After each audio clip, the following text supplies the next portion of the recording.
हमना लादो एनि बैसोआ 20 बोसोरल' 20 बोसोरावनो बियो इनभेस्टेड खालामबाय इनभेस्टमेन्ट स्टार्ट खालामबाय अब्ला बिनाव बेसेबां माबा थाबावखो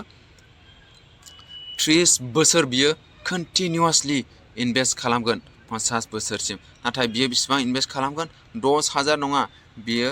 5,000ल' इनभेस्ट खालामगोन मान्थलि 5,000 मानो होनना बुङोब्ला बेनाव गोलाव सम दं आङो 5,000 लिरबाय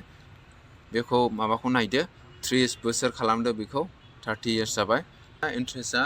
बेनो 15% अब्ला नोंथांमोना नैबाव नायदो बियो बेसेबां इनभेस्ट खालामदों 18 लाखल' बियो इनभेस्ट खालामो ना 18 लाख इनभेस्ट खालामो नाथाय बिनि पर्टफलिय'आ बेसेबां जागोन नोंथांमोना नायोब्ला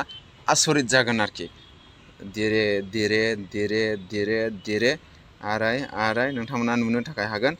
3.55 करोड़ 3.5 करोड़निफ्रायबो बांसिन बियो पर्टफलिय' बानायगोन